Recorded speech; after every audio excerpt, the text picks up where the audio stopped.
I'm going to share with you games that you can play with your dog to increase the value of the reinforcement you use in training. We're going to turn your dog's food delivery into games that's kind of like chasing a rabbit. And it begins with game number 1, I call cookie bowling. Now, in order to be really effective with this, you want to play it on a smooth, flat surface. Like a tile floor is ideal unless your dog's a little too frantic and there's a worry that they might wipe out. So something smooth. You can even play it outside on concrete if you have it, but outside on gravel, probably not a good idea because you're not going to be able to bowl the cookie as the name implies. We want to toss the cookie underhand so it comes out of your hand near the ground and it just rolls in front of the dog. So having a smooth surface to bowl on is definitely an advantage. The second advantage is having a food reward that is round. So you can buy some round treats for your dog, but you can also make them. So start with something that is size appropriate for your dog because we don't want to fill them up, but we want it big enough that the dog is enticed to want to chase.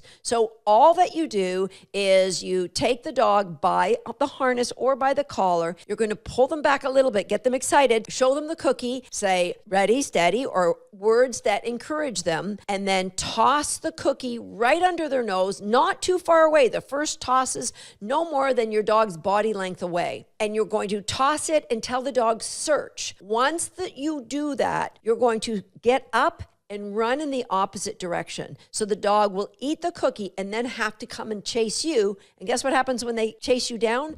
They get a higher value cookie. Susan, I told you my dog doesn't like food, so why would they chase a cookie? Aha. You want to refer back to episode number 271 because that's where I talked about how to evaluate food, create high value food, make sure you have a hierarchy of food. And we're going to start food bowling with the highest value food that your dog has. And they will chase it. It's only a short distance.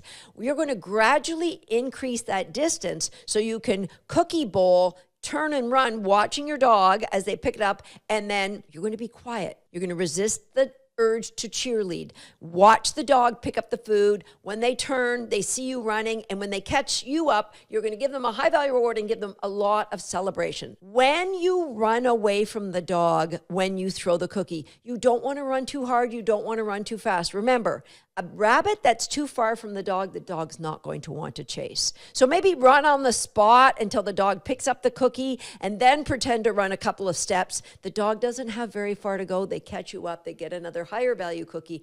Everything is amazing. So that is game number 1, cookie bowling.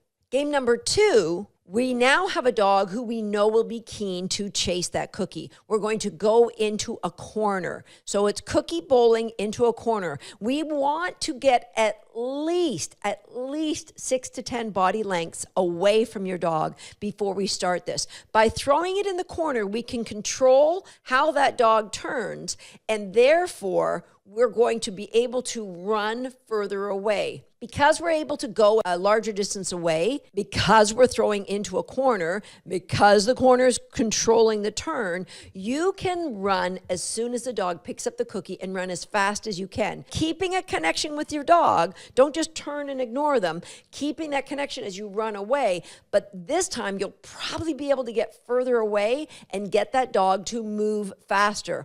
All of that, changing the dog's physiology, is helping to build more value for the food itself.